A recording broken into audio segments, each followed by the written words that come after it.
Welcome, everyone. I'm Chris Dobbin from Brandion.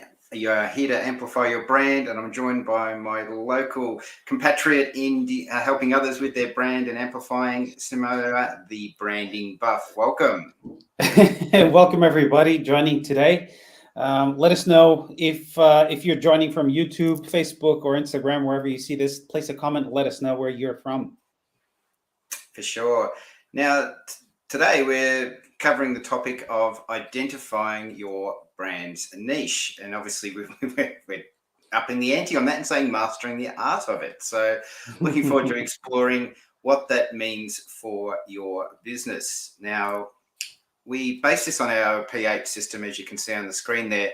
And today we're drilling in on the third element of the P8 system, which is the people component of building your brand. And that's why in the next coming series of other lives that we do like this, you'll see they're color-coded to the areas of expertise in this P8 system that we apply to all brands that we work with.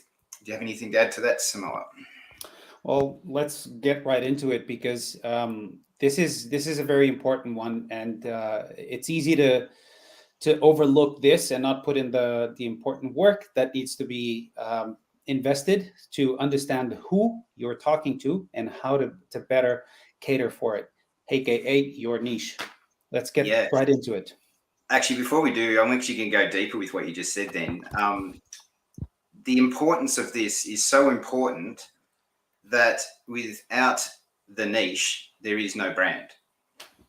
Well, correct. That's exactly right. Yes. The brand exists for the niche. Yes. People have a great idea, a great business, a thing that they do, whatever it is.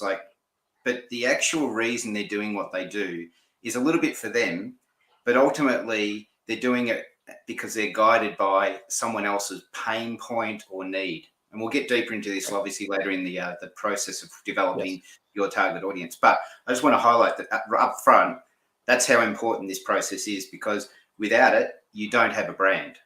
Correct. And I just like to give examples for everything. And let's use a very big scaled up example. Everybody likes to eat protein. We all like to eat protein. We either go to the butcher or we buy a tub of protein. Now, who goes to the butcher is not exactly the same type of crowd that is going to buy a tub of protein either online or your local nutrition shop, but they're both the same. It ends up being the same.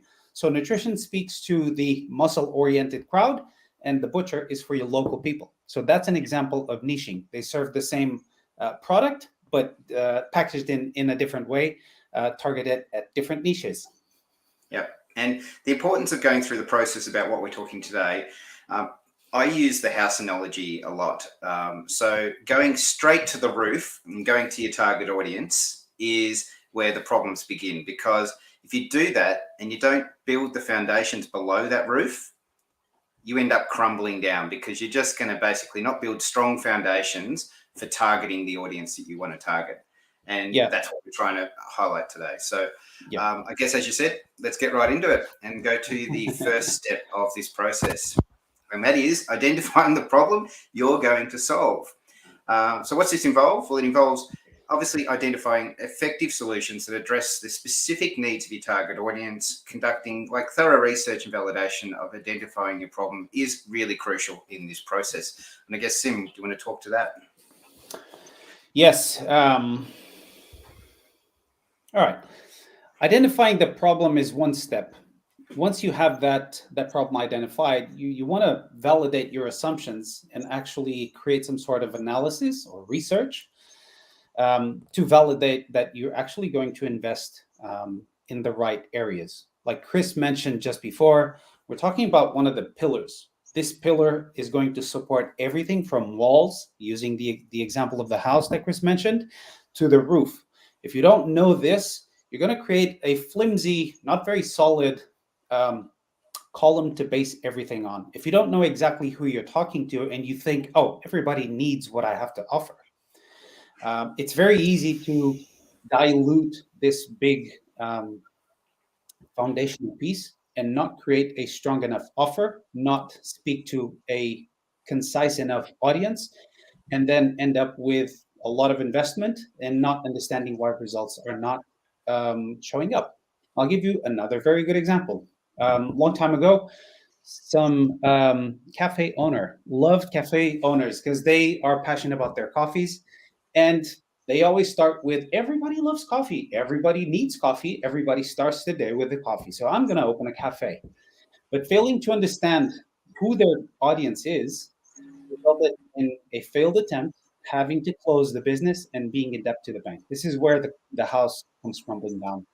Not understanding that you don't serve coffee from 70-year-olds to 75-year-olds is not a good strategy to go to market. So understanding that your sweet spot may be late 40 couples that like to walk around the beach and place your cafe by the beach or along the promenade is a better strategy, because you know who you're talking to and where they hang out, and you kind of know their patterns and behaviors better, much better than a strategy where you open up a coffee, you have your coffee machine there, and now you don't even understand who is going to come into your cafe. If that Yep. serves as a starting point for today's breakdown, we're going to delve deeper into the steps that go into identifying your niche. But this coffee, it's actually a very good example by the St. Kilda beach. There's a number of cafes there, and I believe that in different beaches along the coast, they serve different audiences. But Yep. Chris, For let's carry sure. on. Just with this identifying the problem, one of the amazing tools that wasn't around for a lot of brands that just magically became brands when they started is the internet as it is today with social Oh media. my goodness. So Yes. if you have a problem, you can jump online right now. You can go look up into the forums of any groups or things like that, and you can see problems being like raised, issues, concerns, things that they can't solve, whatever it is. These are gold mines for you if you're developing a brand or an idea, to go off and look at this idea before it even gets going. You can type it into Google and just see what pops back. Like, you're in an Absolutely. age where developing solutions to problems is at the tip of your fingers, literally, and you can try and identify a problem, and then you go about the next steps we're going to talk about and developing the solution to that problem. So, looking at that, the next step is identifying a group of people. So, what's the crowd you can serve? Is there a way you can identify a specific group, a particular type of people that always like need to be tailored a message, a product, an experience, something that you can do that resonates with that target audience to establish a strong connection and differentiate yourself in that market? That's the definition. Let's go into more about what that means.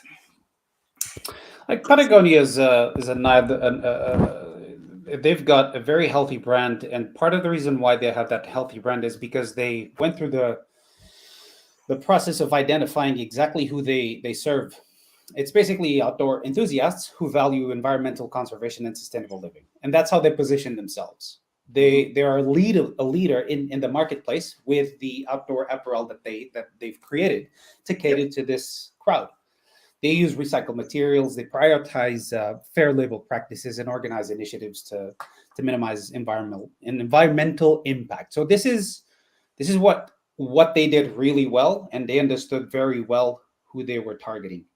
Not everybody who likes fitness, not everybody who likes outdoors, but specifically outdoor enthusiasts who are keen on preserving the environment, living sustainably, and prioritizing those fair practices. Yeah.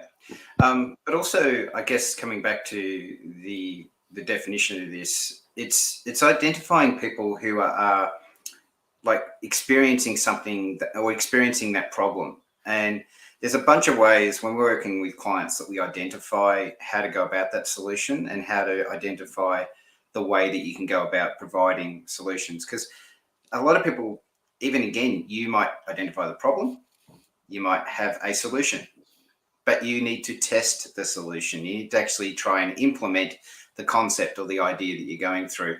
And that's why you need to find your people, test it out, get it working. Once you've got it working, then go about it. And I guess, again, that's why a lot of people develop a business that don't go through these processes. So just developing a brand is not going to do the job. You need to develop a brand that actually talks to my people, your people.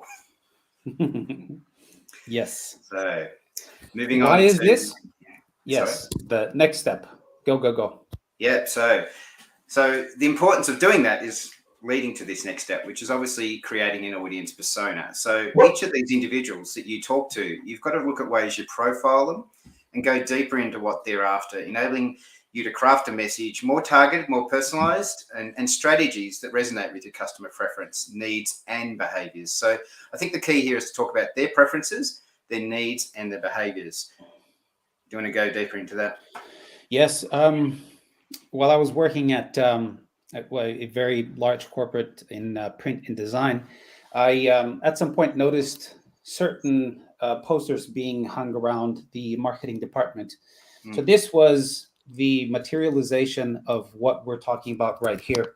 Once you know who you are serving, you have that idea, and you start getting that profile.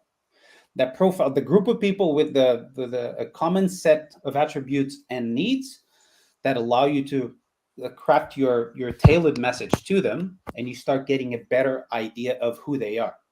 If we jump right into the next step, or rather saying this step and the next step actually tie in together, because you start with the large group and you niche into the specific individual profile. So when you get to the stage of knowing you have a person or a number of people, they're called in marketing terms personas, and you have this profile really well down pat and you understand them, you can actually, and this is something that we advise our clients to do, actually create that picture of that person. Who is that? Who does that person look like physically? What do they dress? How do they behave? This just creates that alignment, better word, that will allow you to speak to them. You don't speak to moms who have a one child and they have a reduced amount of time in their day to be online, and most of the times at night, because their young toddler eats up all their hours in the day. You don't speak to them in the same way that you speak to, well, on the other side of the spectrum, a young man in their teens that is looking to meet females. You create personas that have the same interest in the offer that you have, but while keeping their different profiles well identified. And you'd help yourself by creating a mock-up or a printout of these people. Put a face to them. Call them a name, and identify the set of attributes that defines them and that profiles their behaviors. This is a huge step in understanding who you're talking to from a crowd level down to the individual level. I hope that made sense. It did make sense. And I think like what we're really trying to, in a nutshell, say there is that one size doesn't fit all, but you need to find your version of that person and do the best you can to identify what their needs are, because identifying the top of the pyramid can help you feed down to others that have similar characteristics, or 80% of that idea or 50% of that idea, whatever the number is going to be. But if you can get the higher percentile of those people, then your message is going to resonate with them and they're going to respond to it much better, making your branding and marketing cheaper and more effective, and the outcomes, not just for you as a brand, but for the consumer that's going to consume the idea. Yes. So you'll notice that today's steps will very closely intertwine from one to the next, to the next, to the next. And what we're talking about will tie in to the journey that your customer is on. But that's on a further jumping ahead of the game. We're giving away the tips and tips before we get there. Yes. All right. So anyway, we're going to move to number 4 here, which is categorizing demographics. So looking at valuable insights. So understanding characteristics, preference, behaviors, if you can find ways to segment them, which enables you to kind of tailor your marketing, which we just talked about a little bit there, and obviously looking at the way you communicate in a specific way. To go back to what you were talking about, Sim, with the mother with one child and the kid that's, you know, a teenager looking to pick up girls kind of scenario. I'm sure there's a product that crosses over and they both can resonate with, but it's very unlikely, or it's a harder thing to do. But you could create a segment for the mum and a segment for the son, and then look at how their journey crosses over, where the pain points come in, where you can get them to do activities together, or whatever the case be. But you know clearly the mum's got, as you said, limited time and has other things to focus on. She doesn't get a lot of me time. So that could be a thing you could focus on with the kid, with the girls. I mean, And to carry on this example, what is the commonality between a mom with a time challenge during the day and a kid or a teenager who wants to pick up girls? They both want online. So an internet provider or an online product facilitator would do well by identifying those two target audiences, but niching down in the demographics of each and speaking to each differently, because there's different language, there's different tonalities, there's different sets of expectations that go with each one of them. But that's just a brief example. Again, in my experience, the situation where I saw the posters started to get up on the walls when I worked at this corporation, it talked about the persona within the crowd, within their journey. So it was mostly print products, and these print products, they had different characteristics. Somebody, and this company catered for small businesses worldwide. So somebody starting out a business this month or this year has a specific set of needs that somebody 3 years down into their entrepreneurial journey has left behind. So the same products don't apply to them. However, the product and the way it's produced is irrelevant to the back end of that brand. So they offered, let's say, business cards to somebody starting out today, a set of a small number of business cards, because you don't know if you're going to change your brand, you don't know if you're going to change the colors, if it's the right message. So a small number of business cards to somebody starting a business today, as opposed to a stationary set with presentation folders, banners, printed signs, vehicle decorations, and all this sort of stuff to somebody further down the line.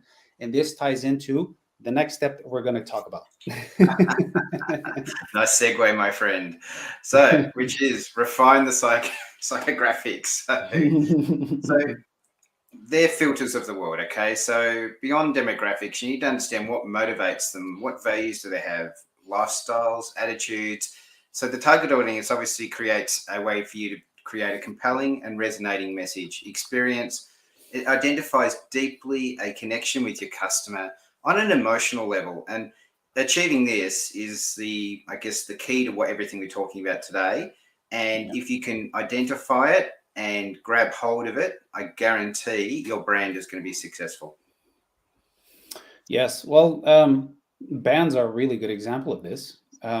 Teenage bands that started, the ones that started 10, 20 years ago, they were very niched down to the genre of both musical aspect and the activity level of who they were talking to. And I'm thinking in my early days of my early teens, listening to these bands that today they've gone through the highlights of their careers. They've gone over to the other side. Some of them have kids. Some of them didn't even survive, to be quite blunt.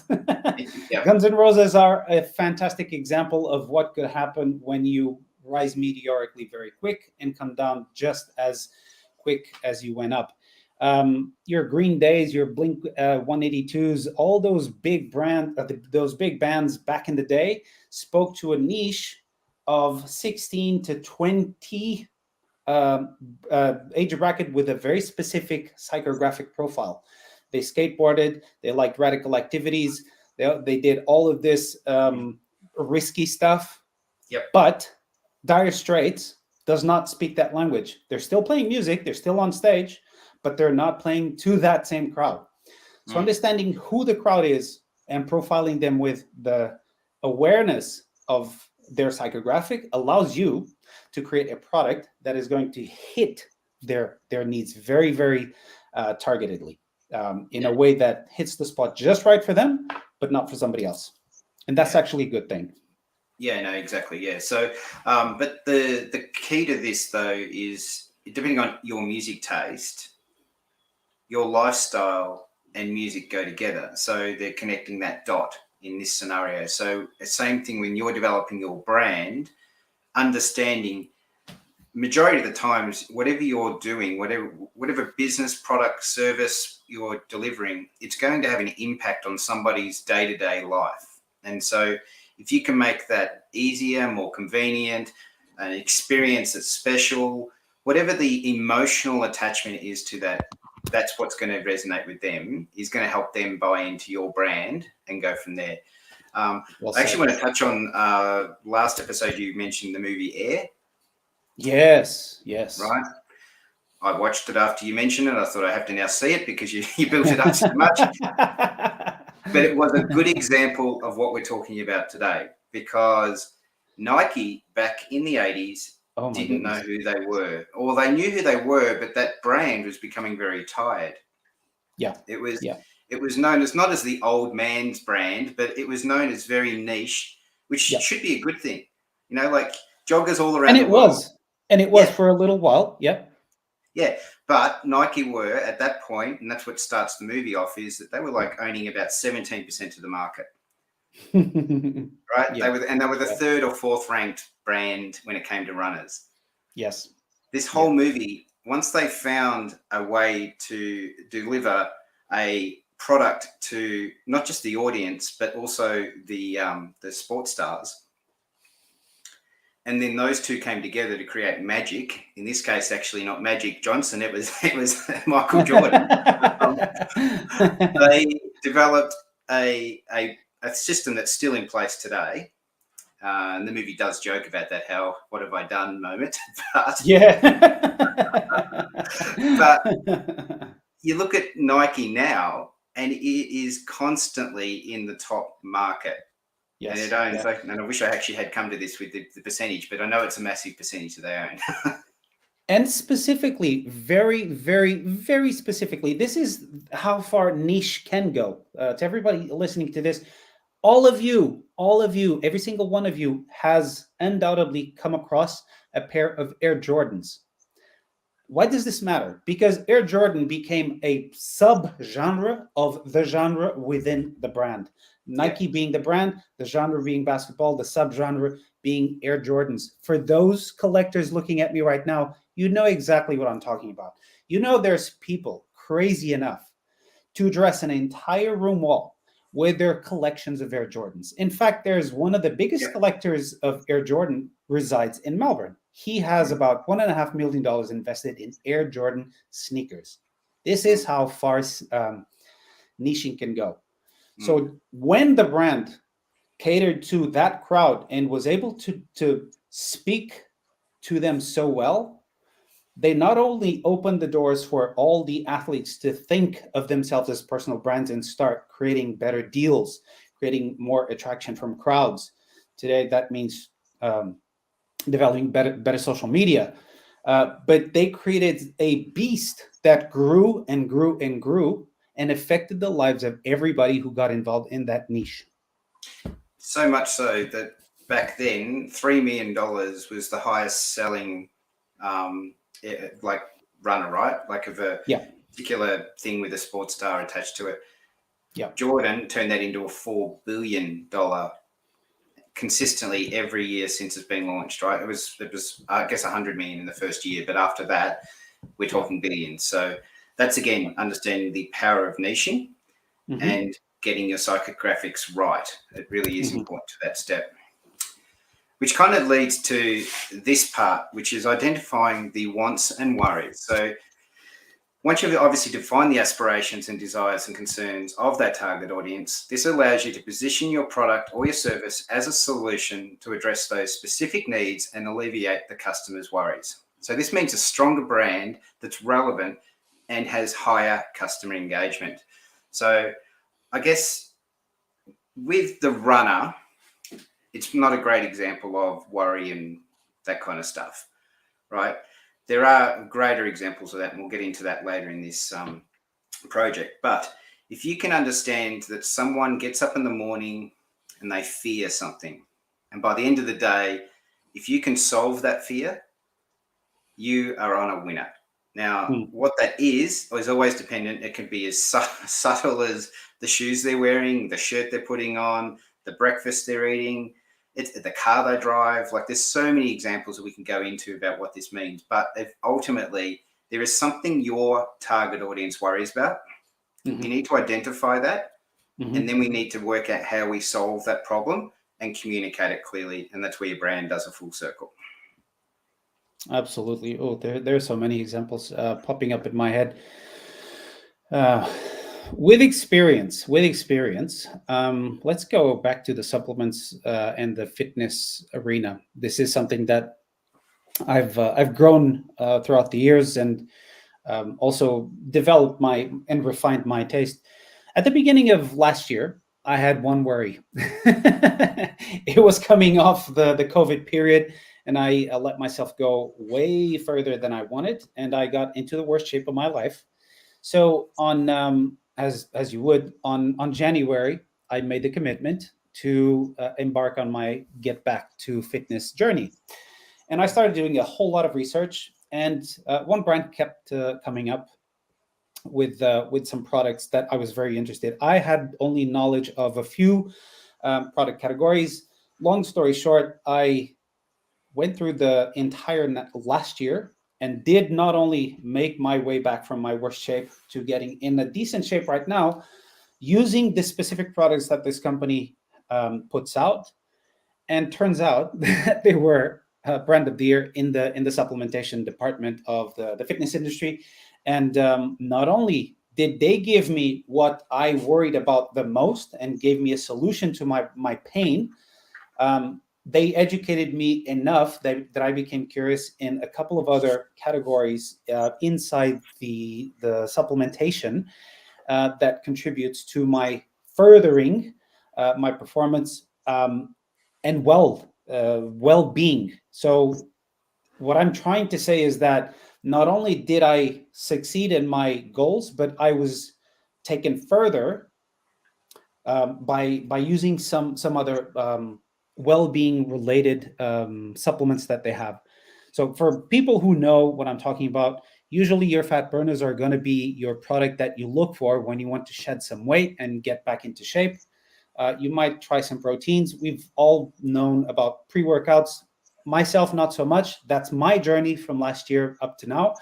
And to express how much I've learned from this company and how much they've been able to speak my language, cater to my problems, and give me solutions, I now have a dedicated full shelf covering the entire wall of the kitchen just with this specific brand, just their line of products, everything that they have for well-being, performance, muscle gain, fat loss.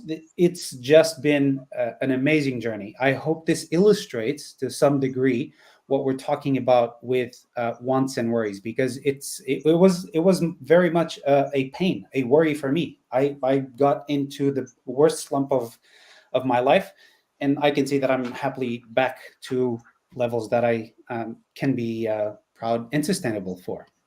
Yeah, which probably brings to the next one, and the one that you gave us the big hit on earlier, which is identify the journey that they're on. So if you have the ability to map out their experience, anticipate their needs at each stage, and create a tailored touch point that guides and supports them, this ultimately fosters a strong brand loyalty and satisfaction.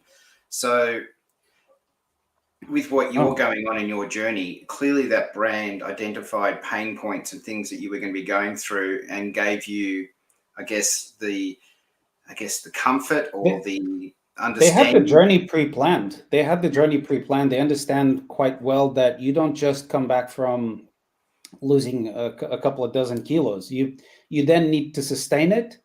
And what did it cost you to let go of those kilos? Your energy levels dropped. That's for sure. You've been under calorie reduction for quite some time. Your body tends to bounce back in some way, and some of their products are exactly mapped out with the purpose of avoiding the pitfalls that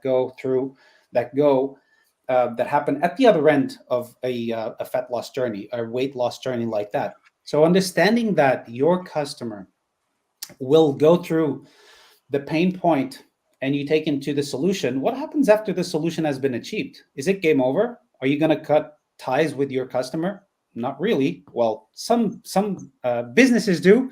Most good brands don't. They understand that there's a relation to be nourished. They understand that there's an afterlife to getting to that desired outcome. So this is what the really good brands did. Yeah, and on that, by identifying the customer journey, you can also identify messaging that you can put throughout your brand's journey as well. So when you know that the customer is at a certain stage, you can adjust your marketing to help that person on that journey with their things. Now, depending on your brand, your product, your service, this can be adjusted as you go. Some of it's going to be dynamic, especially a service-based business. When it's a product, they're experiencing it right now, but you need to set the expectations so that they're not, like, as you said, not getting a sugar rush up front, and then they get the come down and they're not happy afterwards, right? So you've got to understand, and even if that is the experience, as a brand, you've got to identify that and work out how to make that problem of afterwards feeling negative into a positive. Yeah. And you've got to, or again, how you approach that. Is it going to be done honestly? Is it going to be done with a bit of cheek and humor? Is it going to be done in a way that's quite serious and you're going to talk about it and, nurture them through it? Like, these are things your brand needs to understand. Yeah, create ongoing, lasting relationships, not just good for your customers' experience and moving past the solution, but also for your business's bottom line. Because you don't just finish a relationship and say, so long, it's been really good, thank you, bye-bye. No, you have to understand that you could prolong that relationship and still be relevant after you've achieved them, or you help them achieve their outcomes. The problem doesn't finish there, and we all have been through the same cycle. Sometimes we resolve a problem, and for whatever reason, this gets into a whole other department, but for whatever reason, we incur that problem again. Who are they going to remember? The person or the brand or the business who helped them overcome that problem. And by remaining present in their lives, you're going to be first of choice. That's for sure. That's absolutely for sure. Yeah. So obviously identifying their journey on, and we've explored how important that is, but that journey is not a journey if you can't identify the emotional connection. So we touched on this recently about communicating your USP. So if you tap into that deeper emotion, the values, the aspiration of your target audience, it'll now create an authentic, and it'll resonate the brand experience that you've established a strong emotional connection that will either foster brand loyalty, it'll drive meaning, and it'll develop your customer relationship in a way that you can't do if you don't identify this as a trigger. So with you, I guess there was a reason you picked that product, because it identified something that was emotionally inside you that you went there. We don't have to go into this is not a how are you Sim today moment. It's just but Yes. you understand that brand has a connection with you, that it understood where you were at in your life and what you had to do to take the next step. Yeah, absolutely. And if somebody asks me today, and I have no hesitance whatsoever. In fact, a couple of people have, and I recommended right away their products. Just go and get their products. And I go as far as facilitating the pathways for them to do so. Mm-hmm. I have no kickback. I have no interest materially in making their products sell more, but I just have had so much of a great experience, and I've and I've personally connected to the people in the brand. Interestingly enough, through their social media platforms, I've actually spoken to the humans on the other side. They're on the other side of the world. They have their own stories. But I like to watch their podcasts. I like to see the new products coming out. I like to see the collaborations. I like to see who they bring on as athletes. This is an ongoing emotional connection. This goes past the point of assessing a product. Oh, it's got a good price. Yes, I'll buy it. No, I won't.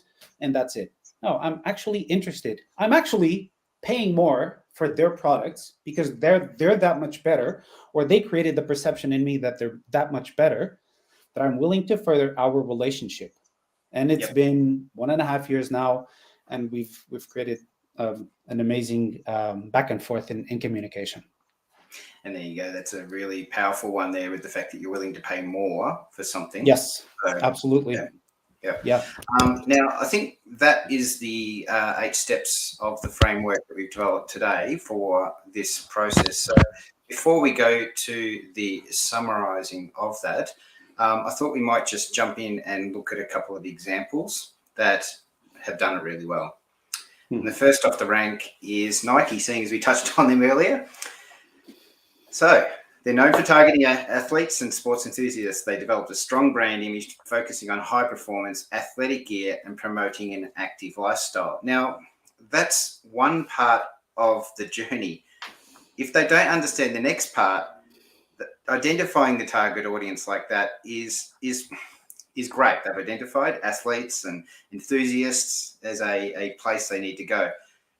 To back it up, they had to run campaigns that offered professional athletes emphasizing the message of pushing one's limits, right? So why did they do that? Because they identified people want to aspire to be those heroes, those athletes out there, and they would just want a little piece of it. And the way they could do it is by wearing the shoes or the clothing or the hat, whatever the case be, right?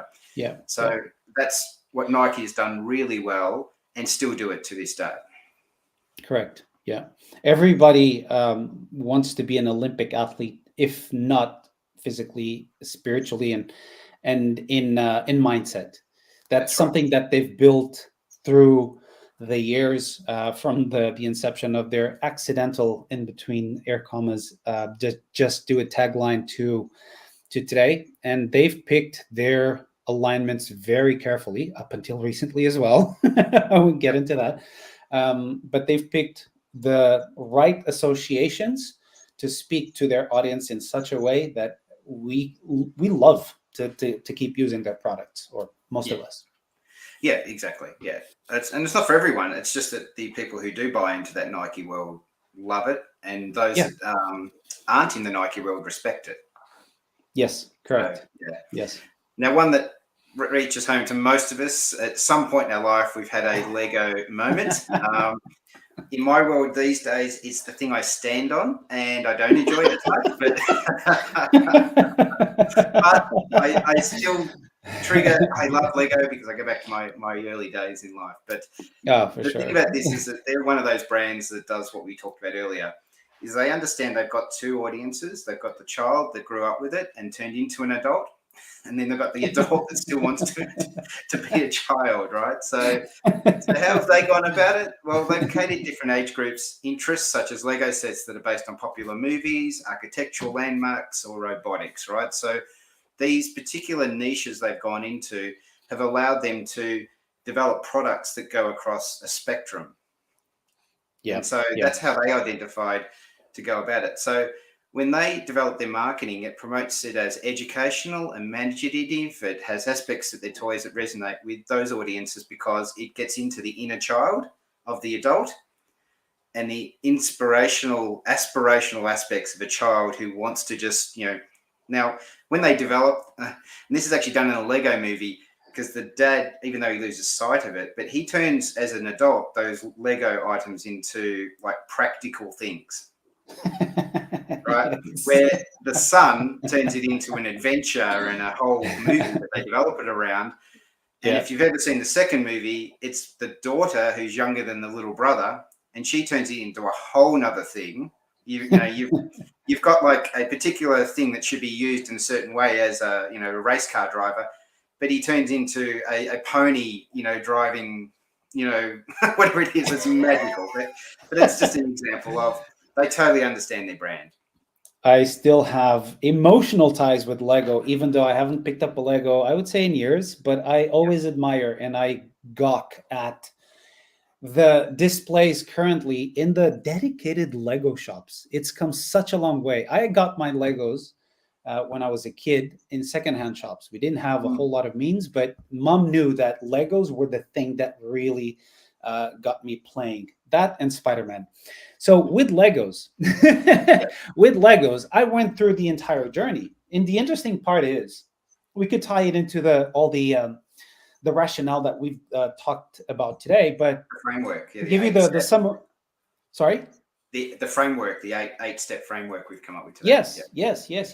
To tie it into a nice little story, a sentence. Basically, as a kid, I began playing with Legos, and later on, when I started going beyond the templates that they provide, like your firemen headquarters, like your cars, like your basic houses, I transposed this and started exploring how to build actual safe to put my money in.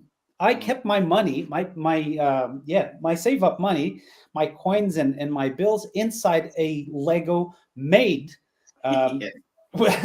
safe that I could actually slot in and out a particular piece of it that would lock it up. And I did even use glue on the bases of my safe. And later in life, I realized that Lego was one of the most crucial toys that I had as a developing child, because it gave me so much spatial awareness and understanding of 3D. This kept coming up in psycho orientation tests and that sort of thing later in life when I was deciding which pathway to follow. I just kept seeing the same results came up again. Very good understanding of 3D geometry, space, awareness of that, and I put it all on Lego. So there you go. That's my little Lego inspirational. This next brand, you have an interest in this brand, but there's the reason I'm going to say that you probably would not buy this brand, but you are in the market to buy one of these products, and this is the example of it. Oh, Harley Davidson, right? It's an iconic motorcycle. It's successfully identified its target audience is the independent, adventurous individuals who crave freedom and the open road. Now, right now, you're probably that audience, right? You love the idea of being on a motorbike and jumping out there. Yeah. But when it comes to their marketing, their sense of rebellion, individuality, camaraderie associated with the motorcycle culture is something that they bring into it. But there's another part of that brand that probably for you, it resonates with you, but you haven't gone down that pathway, right? Just. So I've told Chris on a personal level that I'm absolutely salivating over a KTM. The KTM is a racy bike. It's got loads of power. It's got grunt torque. It's an amazing machine. But it's a race bike nevertheless. It creates versions of it toned down to the regular everyday user like myself. However, Chris, I may not have told you that I've also gone into a Harley Davidson and looked at a secondhand Harley Davidson. I promised my wife we're going to get the KTM first, and then we're going to go for the Harley Davidson because we both love it. So I'm reaching their audience right about in a few years. I'm not into the 50s, 60s, but I'm in my late 40s, and there you go. Harley Davidson is a brand that has dated or aged, and it's like the rock bands where it has a particular group that will buy it, but it's not young and funky. That doesn't have a reason for the younger audience to take on one. So. Yeah, that's right. But for those who stand for values such as freedom, rebellion, being out on the road, you'll notice that the bikies, they stand for their freedom and their own laws, their set of rules. And Harley Davidson is most likely the bigger percentage of bikes they ride on. Exactly. Yeah. So I guess that is and congratulations to us. It's our longest episode we've done in this series. We've cracked, in 45 fact, we've minutes. probably doubled how we normally go about these ones today because we've just got so inspired We're by. emotional. Yeah. But no, this is a really important topic that people need to understand, because without understanding how to identify your audience, you really will struggle to get your brand to be successful. It's that simple. And don't be afraid to put down a cup of coffee and spend some time around this, because this will dictate the success of everything you put on top of it. Remember, the house, you've got your main pillars, your walls and your ceiling. These are the pillars. You need to understand who you're talking to, how to best align, emotionally connect, and place your offer. That's right. Yeah. So I highly recommend that anyone that is watching this to go through the 8 steps. And if you need any assistance with developing your target audience, as we've highlighted at the beginning of this video, that we have a P8 program that we would love to take you through and help you get to the point of amplifying your brand to the level that it should be. So any other fitting ending points for this today? If you're on YouTube, subscribe, follow, like this video, place a comment. Let us know where you're watching this from. And that's going to be the wrap up for me today. Thank you, Chris, for taking us through this go journey. check out go to brandyon.agency and have a look at what is going on there. And if you want to inquire, please reach out to us. We'd love to have a chat to you about how we can amplify your brand. Until next time, catch you next week, guys. See ya.